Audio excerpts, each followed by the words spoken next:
Selamat sore. Halo, selamat sore. Mudah-mudahan Pak suara Arsad. saya bisa kedengaran. Nah, Ya, gimana, Pak? suara bagus Pak. Pak Arsad, boleh cerita dong bagaimana ini supaya para investor tertarik untuk masuk ke Flores, bukan hanya di Labuan Bajo tetapi wilayah Flores yang lain, supaya ekonomi di Flores bisa bertumbuh lebih cepat. Silakan Pak Arsad. Makasih banyak. Sebelumnya mungkin kalau boleh saya ingin ada sedikit presentasi, boleh Pak ya, sekalian ya? Ya, silakan. Untuk ini, kalau gitu. Kalau boleh minta tolong disiapkan presentasinya. Terima Ya, kasih. silakan panitia dibantu tolong. Bismillahirrahmanirrahim. Yang kami hormati, mungkin tadi hadir atau belum, saya nggak tahu hadir itu Menteri Perdagangan, sahabat saya, Bapak Muhammad Lutfi, lalu juga yang saya hormati Gubernur NTT yang saya ketahui diwakili oleh Pak Wakil Gubernur NTT, Pak Yosef Aisoy, Pak. Salam Pak Yosef, senior saya. Lalu ini juga adalah senior daripada pengusaha di Indonesia, Direktur Utama PT Sido Muncul, yang saya hormati Bapak Irwan Hidayat.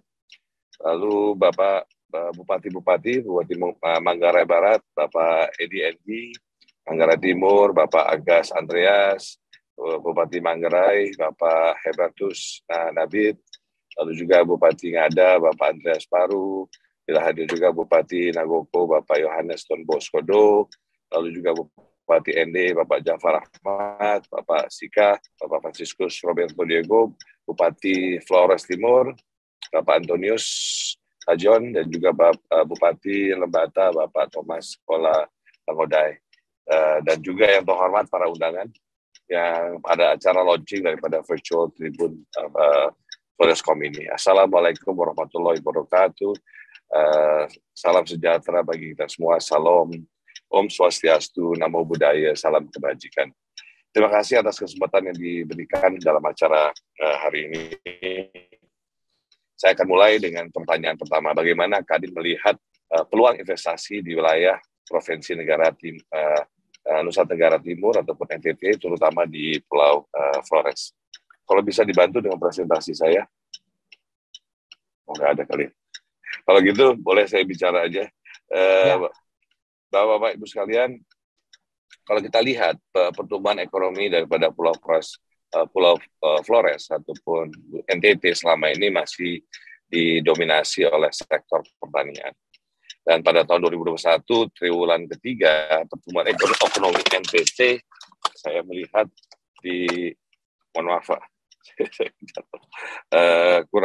saya melihat di angka kurang lebih 2,37% dengan kontribusi sektor utama masih pada sektor pertanian, yaitu almost 30%, itu yang saya lihat ya. Lalu Flores memiliki banyak sekali potensi dan peluang bisnis yang dapat dikembangkan, terutama di sektor pariwisata dan juga di sisi ekonomi kreatif. Itu bagaimana kami melihatnya. Lalu saat ini yang sudah dikembangkan, setahu saya adalah bahwa kawasan Labuan Bajo nih yang merupakan destinasi pariwisata yang unggul atau unggulan dari Flores sendiri yang telah disiapkan menjadi tempat wisata premium oleh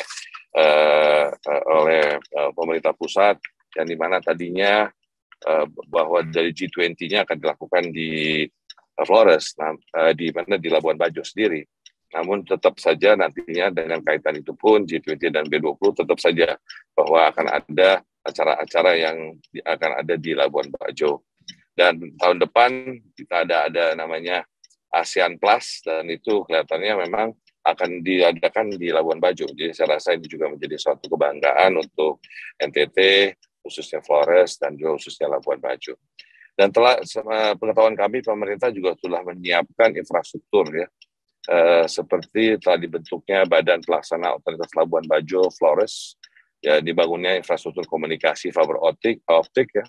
Sudah ada menara BTS yang cukup banyak di sana, dan listriknya sudah ke 3.000 desa di NTT, dan telah tersedianya bandara Komodo yang baru-baru ini aja pemerintah sedang memperbaikinya lagi.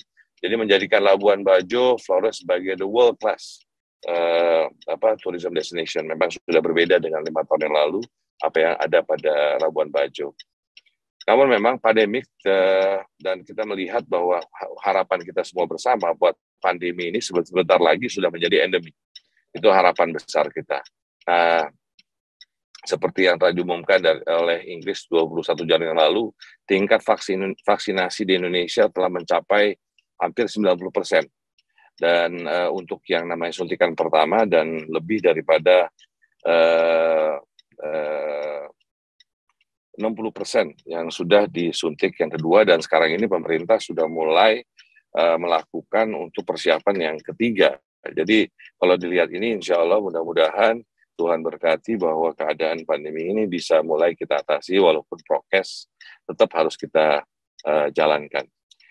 Sesuai yang saya katakan tadi, sekali lagi bahwa G20 dan B20 ini di tahun 2022 dan Labuan Bajo sudah menjadi salah satu tempat pelaksanaan ya, dari acara ini, dan ini membuka kesempatan untuk mempromosikan yang namanya kekayaan alam daripada Flores dan membuka peluang investasi global di sektor pariwisata yang ada di yang namanya Labuan Bajo atau Flores. Nah, dengan tingginya tingkat vaksinasi, maka kami ini optimis bahwa pandemi akan menjadi endemi, dan Kadin juga yakin bahwa pariwisata ini akan memiliki multiplier effect ya, yang dapat meningkatkan pertumbuhan ekonomi NTT dan Flores pada khususnya. Nah, lalu NTT juga kami melihat memiliki potensi pengembangan daripada EBT ataupun renewables, yang dimana itu adalah salah satu agenda besar yang ada di dalam G20 nanti dan juga B20, yaitu mengenai energy transition. Dan saat ini NTT merupakan salah satu provinsi yang memiliki rasio elektrifikasi di bawah 90%.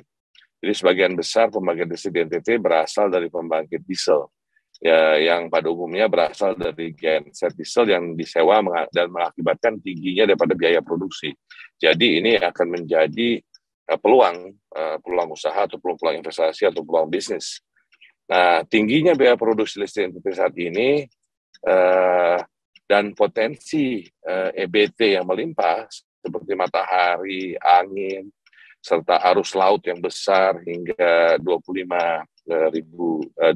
gigawatt, ini akan memberikan kesempatan juga bagi investor untuk berinvestasi di sektor EBT ini. Jadi nanti waktu B20 nanti rencananya Kadin sendiri akan coba juga membawa suatu namanya investor visit ya. Salah satu kota yang akan kami bawa adalah ke daerah di NTT dan khususnya di Labuan Bajo, karena memang banyak investor yang kelihatannya interest untuk melihat dan melihat langsung dan apakah yang memang dikatakan selama ini benar. Lalu bagaimana menurut Kadin, apa yang perlu diperhatikan oleh pemerintah daerah, baik di tingkat provinsi maupun kabupaten kota untuk menarik investasi ke wilayah ini. Nah, dalam hal ini pertama kita mesti lihat bahwa Undang-Undang Cipta Kerja yang sudah dicanangkan oleh pemerintah itu bertujuan untuk menciptakan iklim investasi di Indonesia yang semakin kompetitif dan berdaya, saling serta mendorong transformasi yang namanya ekonomi melalui penyederhanaan atau to actually cutting down the red tapes atau mengurangi sistem birokrasi dalam perizinan, kepastian hukum, kemudahan bagi pelaku usaha, serta juga ekosistem investasi yang kondusif. Jadi ini juga dengan adanya Undang-Undang Cipta Kerja akan mempermudah untuk investasi masuk, dan kelihatannya juga harapan kita ini menjadi dorongan. Dan Kadin sangat optimis bahwa Undang-Undang Cipta Kerja ini akan membawa dampak positif terhadap perekonomian Indonesia, termasuk Flores, NTT, melalui multiplier effect yang seperti yang sudah saya utarakan tadi, bahwa setiap kali investasi yang ada akan terjadi multiplier effect yang besar dan bisa membangun suatu ekosistem dan juga membangun ekosistem untuk membantu bagaimana juga peran daripada pusat daerah, UMKM di daerah, ataupun bisa pembangunan daripada IKN di daerah NTT sendiri. Lalu yang perlu diperhatikan adalah untuk memastikan sekarang ini adalah keselarasan nih antara Undang-Undang Cipta Kerja dan turunannya. Nah, ini penting sekali karena undang-undang yang sudah ada, tapi turunannya menjadi sangat penting dengan peraturan dan regulasi pendukung di tingkat pemerintah daerah. Karena di sini pemerintah daerah juga harus membuat peraturan daerah yang akan tadi mendukung terhadap undang-undang cipta kerjanya untuk memastikan implementasinya dapat dilakukan dengan baik di NTT sendiri. Lalu kalau kita melihat dari sisi peningkatan infrastruktur di daerah, kondisinya seperti tadi dikatakan oleh Pak Wagub sendiri bahwa sudah berbeda sekarang. Tapi kondisi geografis daripada Provinsi NTT yang merupakan pulau-pulau, tentunya penguatan infrastruktur daerah untuk mendukung operasional dan logistik harus diperhatikan. Seperti jalan, jembatan, dan pelabuhan untuk menarik investor, yang dimana sekarang ini memang itu menjadi fokus daripada pemerintah daerah, walaupun sekarang pemerintah pusat sudah mulai melakukannya. Lalu penyiapan SDM, ini juga menjadi yang penting, karena penyiapan SDM yang handal dan berkelanjutan sangatlah penting untuk diperhatikan oleh pemerintah daerah untuk bisa mendukung suksesnya daripada proyek-proyek investasi, karena akhirnya investasi itu bisa masuk, selain itu manusianya juga harus bisa disiapkan. Lalu faktor yang juga penting, faktor promosi dan komunikasi juga berperan penting, bagaimana mempromosikan prospek-prospek investasi di NTT dan Flores khususnya untuk membuat contact center ya, yang dapat memberikan solusi bila ada kendala dalam investasi. Saya rasa ini penting sekali. Nah, di sisi ini Kadin juga coba membantu ya dalam kaitannya terhadap G20 dan B20 atau Business 20 ini, dalam event-event di mana kita akan membawa CEO datang ke Indonesia, membawa investor masuk. Kita sedang menyiapkan namanya buku investasi, bekerja sama dengan Kementerian Investasi dan juga bekerja sama dengan Kementerian Luar Negeri untuk mulai nantinya tuh mengintroduce atau dubes-dubes kita di negara-negara itu untuk bisa menjadi duta investasi, untuk bisa memberikan pada investor-investor bahwa apa attractiveness daripada Indonesia, dan kalau kita bicara khususnya di Flores NTT ini. Lalu pertanyaan yang mendasar lagi, apa kendala yang banyak dihadapi oleh para investor ketika ingin menanamkan investasi ke sebuah wilayah, termasuk adalah Flores ataupun NTT. Di sini kendala yang paling dia sering dihadapi dalam berinvestasi adalah masalah perizinan, yang dimana walaupun sudah ada undang-undang cipta kerja dipermudah, namun kita tetap masih memastikan bahwa tadi keselarasan antara undang cipta kerja dan turunannya yang saya katakan tadi. Karena ini yang selalu menjadi pertanyaan daripada investor-investor. Jadi memang kita harus menjadi friendly, dan istilahnya kalau saya katakan kita bisa membuat namanya red carpet gitu ya, pada investor supaya apa yang perlu dilaksanakan, karena lari-larinya adalah investasi itu yang masuk akan menciptakan lapangan pekerjaan dan akhirnya mengurangi kemiskinan. Selain itu, data daripada Konsorsium Perubahan Agraria atau KPA pada tahun 2020, Provinsi NTT menduduki urutan kelima tuh dalam sengketa agraria di Indonesia. Nah, ini tanah ini juga penting sekali untuk investor. Tercatat 16 konflik di beberapa sektor, properti, perkebunan, kehutanan, pertambangan, dan agribisnis. Nah, di sini Kadin sebagai mitra pemerintah ingin mengajak seluruh pihak terkait untuk duduk bersama-sama bagaimana kita bisa memecahkan masalah ini. Karena ini niscaya segala potensi yang dimiliki NTT, terutama di Flores, akan menjadikan salah satu mesin ekonomi Indonesia. Dan kami yakin itu. Karena tadi bahwa kita lihat saja perkembangan daripada investasi yang ada, kalau yang sudah dibukukan oleh Kementerian Investasi BKPM, misalnya tahun lalu di 2021, yang namanya investment yang lari ke Jawa itu dan luar Jawa udah 50-50.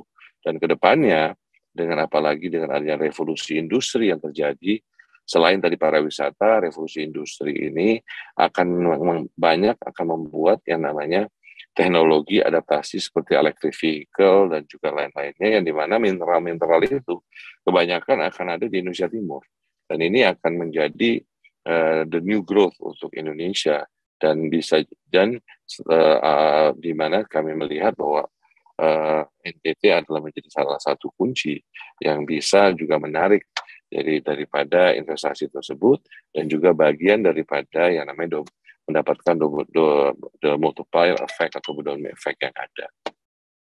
Lalu kurangnya insentif dan stimulus dari pemerintah untuk pengembangan pembangkit EBT. Ini yang sedang kami juga diskusikan, bahwa secara pemerintah pusat tapi juga di daerah, saya senang sekali karena Pak Gubernur selalu mendorong mengenai EBT di NTT. Namun memang perlu lebih lagi memang kejelasan terhadap insentif daripada untuk pembangkit energi terbarukan ini. Dan pemerintah perlu merumuskan sejumlah insentif baik fiskal dan juga non fiskal untuk meningkatkan tadi balik lagi kepada investasi di energi terbarukan ini. Karena peluangnya besar dan NTT itu khususnya Tuhan sudah memberikan matahari yang sangat baik sekali sinarannya yang bisa menjadi suatu kekayaan baru di NTT. Selain itu juga dibutuhkan regulasi yang dapat memberikan kepastian dari keamanan untuk berusaha untuk menjaga harga pembelian dari tenaga listrik EBT agar lebih terjangkau dan juga kompetitif. Nah, ini juga yang sedang kami push karena hal-hal inilah yang bisa mendorong karena NTT dengan pariwisatanya, lalu juga dengan ada kekayaan alamnya, ini yang bisa mendorong banyak investasi masuk dan bisa menumbuhkan pertumbuhan. Kemarinnya contohnya saya bicara dengan salah satu investor dari Australia, bicara bagaimana untuk investasi di NTT untuk manganis misalnya. Jadi banyak sekali juga sumber daya alam yang bisa dikembangkan di NTT. Jadi ini akan menjadi peluang besar dan harapannya kalau bisa dibantu Bapak Bupati, Pak Gubernur, Pak Wagub, bagaimana kita menciptakan tadi proyek-proyek apa kira-kira yang bisa ditawarkan kepada investor-investor dan khususnya teman-teman yang nanti akan datang untuk acara G20 ataupun B20 dan banyak sekali side event yang akan dimulai dari bulan ini sampai dengan nantinya pelaksanaan di bulan November dan sudah akan terjadi banyak event-event semuanya. Mungkin itu yang bisa saya sedikit bicara dan paparkan dan pemikiran dari kami apa yang ada dan mungkin apa yang bisa improve dan juga bagaimana sinergi yang bisa kita lakukan bersama antara KADI Indonesia sebagai Kamar Dagang dan Industri Rumah daripada usaha besar, menengah kecil dan mikro dan juga semua industri yang ada.